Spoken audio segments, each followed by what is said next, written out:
Hello my dearest friends, welcome back to my channel, Diana and the Book Hunt. I'm going to be reacting today to the Goodreads Choice Awards, which actually were announced yesterday.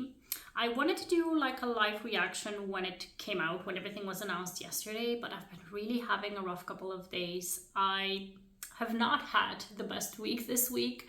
That's why I also don't look my best, but regardless of that, I do want to react to the nominations, and I also am going to vote here and there for the ones that I want to vote for. So in the romance category, I'm definitely going to put out my vote because I've read, I hope, most of the books that are on that list. So I'm going to record my screen and I'm going to show you who I'm going to vote for in certain categories, the ones that I'm most interested in. I'm going to take a look at the categories that I'll probably not be casting a vote, but I just want to see who is nominated because I'm just a curious person. But regardless, yeah, I'm just going to go ahead and dive in. I'm going to record my screen. It's recording, yes. So now that I'm recording, I'm going to go into the Goodreads Choice Awards, cast your vote tab. And we're going to look through the categories first. I'm very curious. There is supposed to be a romantasy. Yes, there is still a romantasy category that I'm very excited about. And we've got a new category, I think, audiobook. I did not see this coming. I'm very excited about this. And I'm very curious to see who is nominated in that category. And I'm definitely going to cast my vote if there is one of the books that I've read that I've loved on audio. So I'm just going to go ahead and dive in. I'll start with fiction because even though I probably won't have read too many of the books on here, I want to see who is nominated. The first, second, and fourth book, I have no clue. I've not seen these books. The third book, which is Dolly Alderton's Good Material, I dislike this book a lot. So I'm not going to be voting for that book. Then we've got The Mighty Red. I don't know this one. I don't know most of these, honestly. I'm obviously familiar with Leanne Moriarty, but I've not read this new release by her. And Ellen Hildebrand I know also, but I have not read this book. So I don't know if I'm going to be voting here because I have not read any of these books. Sally Rooney, obviously. This probably is going to be the most popular one. Or no, 48,000 ratings. I'm not sure. I'm not sure who is going to win here because I'm not familiar with most of these books. So I definitely don't think that I'm comfortable with putting out a vote here. And then when I go to the historical fiction category, which is the next one, I actually have read Anita de Montelove's.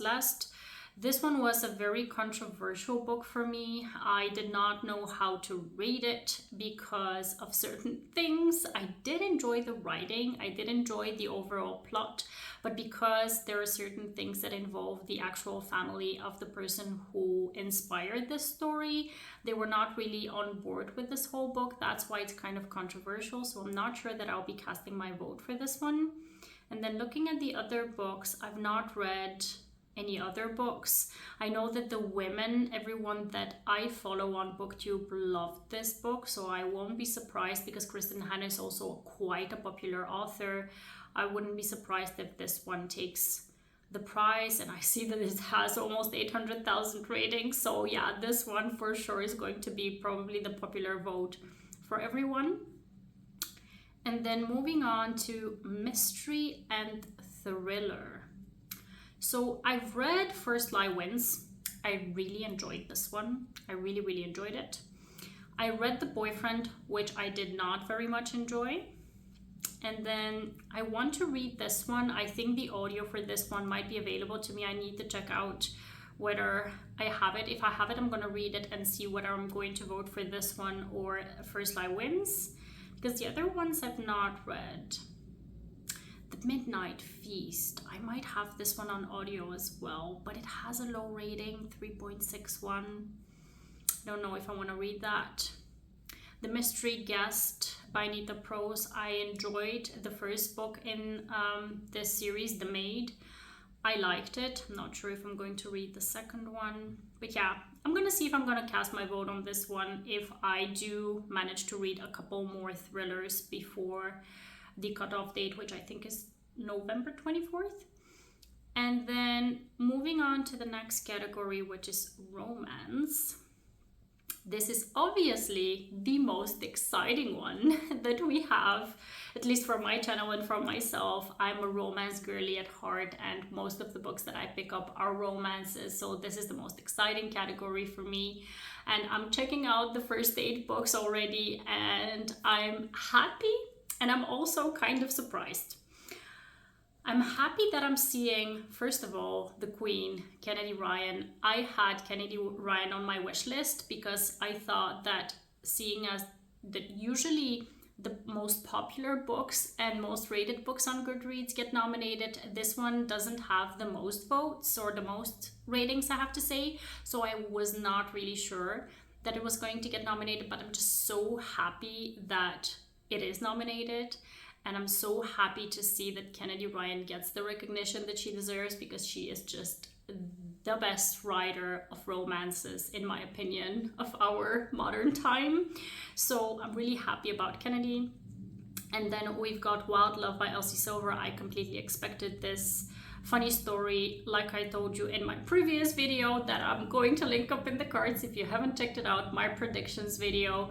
I think that Emily Henry is going to win because she has far off the most ratings on Goodreads, almost 700,000. So it's going to be, I think, an easy competition for her.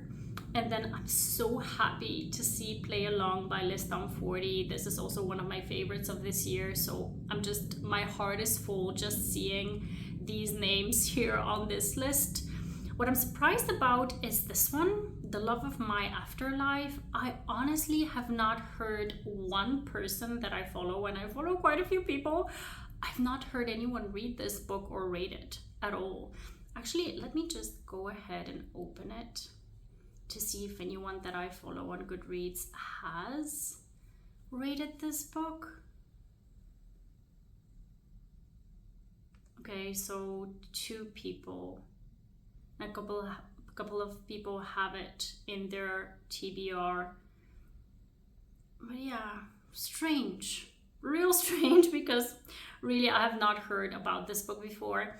And then the Cinnamon Bun Bookstore, I do understand why it's nominated, because it really got hyped because of also the Pumpkin Spice Cafe. The first book within the series was quite popular at the start of fall, and everyone started picking up the new release by this author as well. So I can understand why it's here, though I do think that it's probably the hype that has this book on this list, and I don't think that it will make it into the top 10. When we look at the other nominees, Christina Lauren's The Paradise Problem, I predicted this. I knew that it was going to get nominated because it was quite popular this year. It was also in some book boxes, like Book of the Month, I think. So it's quite normal that it's on the list. And Daydream, I also predicted. I knew it was going to get nominated. And I am surprised by what I'm seeing here, because I didn't think that Bride was going to be on the contemporary list. I really thought that it was going to be in like the romantasy or not sure, like fantasy list. So quite interesting, and quite interesting that actually Ali Hazelwood has 2 books. I did not think that this could happen. Although now that I think about it, I think that an author is not allowed to get nominated for the same like series. Maybe they are allowed to get nominated for 2 book releases within the same year as long as they're not in the same series. I might be wrong, but this kind of proves that an author can be nominated with 2 books if they have the 2 releases in the same year. So that's quite interesting. So Bride actually might have a chance of being in the top 3 because it has a lot of ratings. I think it has like 430,000 almost. So I think it might end up in the top 3. And then we've got Abby Jimenez, Just for the Summer. I love this book, and actually for it to have a chance to win against Emily Henry, I'm going to be voting for that book because again, it's one of my favorites of this year, and it's very difficult for me to say which one of all these books is my favorite because I really loved Play Along by List on 40. I really loved Just for the Summer. I really loved Funny Story as well. But out of principle, I'm not going to be voting for Emily Henry. And then seeing as if I vote for List on 40, it's not going to win, I'm just going to go for Abby Jimenez. So I'm going to cast my vote for Just for the Summer. Yay, I voted. I'm so happy. And then looking down at the other books, oh, now it jumbled up all the books. But let me just go ahead and see which one I didn't talk about. I am surprised to see Casey McQuiston's The Pairing. I actually thought that it was not going to get nominated because it did not have a lot of ratings, but I'm happy to see that there is some diversity within this list, as well as a love song for Ricky Wild by Tia Williams. I didn't think that she was going to get nominated again for the same reason, but I'm just so happy to see these books get nominated because they definitely deserve recognition. So this is a surprise and a very pleasant one for me. I did put on my prediction list Swift and Saddled as well as Leather and Lark, so this is no surprise to me. And also I did put on my list the rom-commers, How to End a Love Story, King of Sloth, This Summer Will Be Different. So these are predictions that I was on board with. I could understand why they were nominated because these kinds of books always end up on these kinds of lists because they're traditionally published, and typically these kinds of stories get nominations. Also, this is a Reese Witherspoon's book club pick, so it's quite obvious that a lot of people will have picked it up. But I won't be reading this or this because they're just not my kinds of stories, and I wouldn't be voting for these kinds of stories as well. King of Sloth, I'm happy to see it here. The rom-commers I disliked, so I really will not be, I'm just hopeful that it doesn't end up in the top 10 because I just didn't like this book. And then the last surprise for me is this book, Lies and Weddings by Kevin Kwan. I have not heard again anyone talking about this book. Let me just see, has anyone read this? There's a couple of people that I follow who want to read it, but no one that I follow has read this book. It has 30,000 ratings. I'm just surprised. Some of these are really a surprise to me, honestly. I did have a couple of books that I thought were going to end up on the list, like The Rule Book by Sarah Adams. I'm really surprised that it's not on here. Fangirl Down and The Dixon Rule. The Dixon Rule by Elle Kennedy is not on the list. I'm so surprised. And I was hoping to see The Fake Out by Stephanie Archer on the list. Unfortunately, it didn't make it. But I can see that other stories are more hyped at this moment. Specifically, The Fake Out came out at the tail end of last year, so I can understand that hype books at this moment are the ones that are getting nominated, like The Cinnamon Bookstore and Hannah Grace's Daydream. So yeah, I'm really surprised at some of these books, but then I'm happy that I was kind of right about most of them. If I count how many predictions I got right, so I've got 1, 2, 3, 4, 5,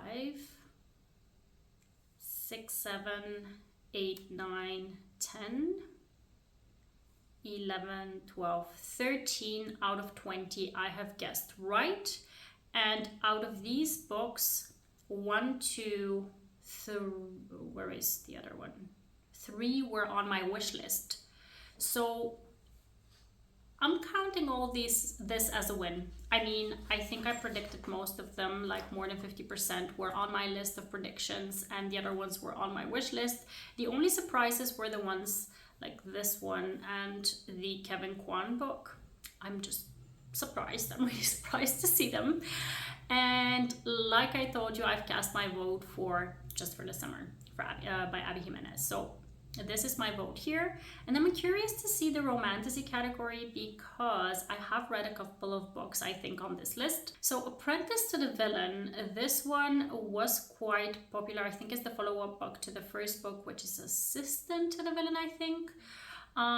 So yeah, it's not a surprise to me that it's on here. I didn't predict it because I did not check for all of the romantasy releases of 2024 like I did for the contemporary category. but a few of the books that I had predicted are on this list. A Crown This Cold and Heavy by Stasia Stark. So Stasia Stark, I've seen other releases by this author that have been quite popular in the past, so I'm not surprised that this one is on the list. The Veiled Kingdom, I've seen a couple of the people that I follow, like Jess from Peace Love Books and Tori from The Whole Life, love this book. So the first book specifically, they really loved. So again, not surprised that it's here. A Dark and Drowning Tide, I've seen a couple of people read this book and it had mixed reviews as far as I could remember. I think that Chandler from Chandler Ainsley's channel reviewed this book and she was kind of torn about it. So yeah, interesting that it's on here. We've got Gold by Raven Kennedy. Raven Kennedy, I think, yeah, this is the 5th book within this series. So if people have loved it so far, it's not surprising that it's on the list. I did predict Callie Hart's Quicksilver to be on the list because it was quite hyped, this book, for a couple of months this year. So it's very interesting that it's on here. I'm happy that it's on here. And I'm going to be reading this book sometime soon. I do know that it's a longish one and I don't have the audio for it, so I'll need to read the ebook for it. So I'm curious to see how a longish book will be, how long it will be sitting on my currently reading shelf with my kind of attention span at this time. I've been hearing a lot of things about The Spell Shop lately. I think this is like a cozy, romantic-y kind of situation, which I love that we have such a book on the list. I've never heard of this book before, Blood of Hercules. Never heard anyone talking about it. When the Moon Hatched, I actually did not put it on my prediction list. I don't know why, I think, but I'm not surprised that it's on here because it's quite a hyped book this year. And I did read it. I gave it 4 stars. I enjoyed it, but the writing style was not really my preferred writing style. So I don't think... Let me see if the book that I want to vote for is on here. It's not on here, no! Carissa Broadbent is not nominated. I'm not happy. I'm not happy that Carissa Broadbent is not nominated in this category. So I don't know who I'm going to vote for. Because I've read When the Moon Hatched.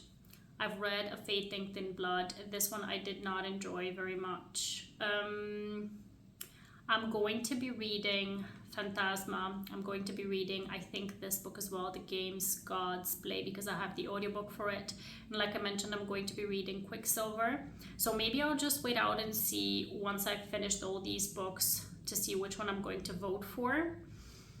But yeah, honestly, the one that I was hoping to see on here is not on here, so I'm a little disappointed. Personally, I know that a lot of people will find a favorite of theirs in this category and vote for it. Specifically, Sarah J. Maas, the 3rd book within her Crescent City series. I think this one is going to win it. Though, yeah, I think so. I definitely think so. When we check all the other books, it's just simply the most popular book out of this list. So I won't be surprised if Sarah J. Maas wins it again. But I'll see who I'm going to cast my vote for. I'm not going to be voting yet because I just want to finish the other books before I get to voting. Now, fantasy. I've heard of a couple of the books on here. So I thought that Leigh Bardugo would be nominated in the romantasy category. For some reason, I am probably wrong because I didn't read this book. So obviously this is not a romantasy but a fantasy. So I'm not surprised that it's nominated. This one I've been seeing at the start of the year. So I think it's a little popular at 52,000 ratings. Yeah, it's fair that it's nominated. This one I've been seeing more and more lately. So interesting that it's on here because it has only 21,000 ratings, but interesting.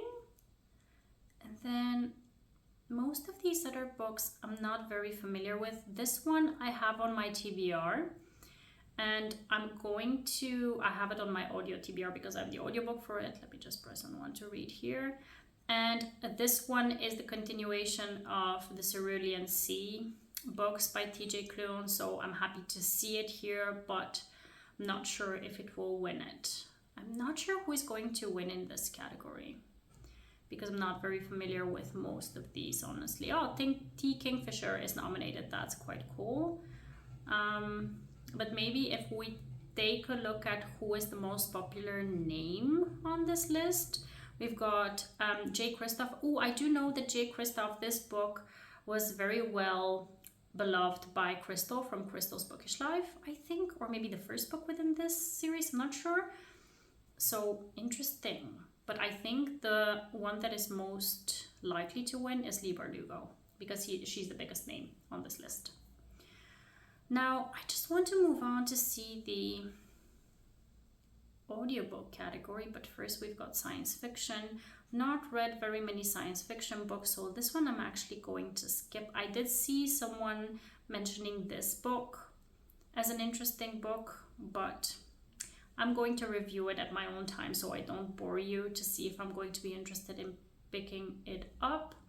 I don't read any horror, so this one is a category that I'm going to skip. And then debut is something that, yeah, it's a category that I'm usually very interested in, because this is how I find new to me authors. When I review which of these books sounds good to me, I'm going to be reviewing them at my own time so I can see if there is any of the books that I really want to pick up based on the synopsis and the reactions to these books. But I would just want to see if I've read any of the books to see if there is something that I would vote for. The first 4 books I'm not familiar with. This one I told you already I'm not going to be reading. I read The Truth According to Ember and I did not enjoy it, unfortunately, so I'm not going to be voting for that book. And then the other ones, you see this one is popping up again, so this one might be interesting to pick up. I'm going to review them again at my own time to see which one I might pick up, and then see if I'm going to be voting in this category, but it could be that I'm not going to cast my vote here because I've not read very many of these books.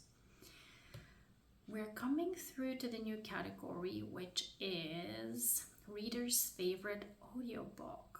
Oh, this is cool that they have that. So I've read Just for the Summer on Audio, which is narrated by Zachary Weber. So Zachary Weber, currently there is drama surrounding this audiobook narrator, but I love his voice. I love how he did this book, and also don't remember who the female narrator is, but just the whole production of it is great. There is partially dual narration within this book when they're exchanging messages, and I love that within the audiobook. Funny Story I also read on audio, which I also really enjoyed. The other books I've not read, so I don't know very much about them. I read First Light Wins on audio as well, and that one was also enjoyable. So I might be casting my vote again for Just for the Summer. I will review if I'm interested in picking up any of the other stories on audio to see if I may get swayed to vote for someone else, but my vote will likely go to Abby Jimenez for this one. And then Young Adult Fantasy. Oh, I did not consider this. Ooh, I did not consider this category. And I have read Reckless by Lauren Roberts. I did not enjoy this one as much as Powerless, so I don't think I'll vote for this one. We've got Where the Library Hides. I actually am going to be reading this on audio soon, I think, because it's on my TBR. I read the first book and I really enjoyed it.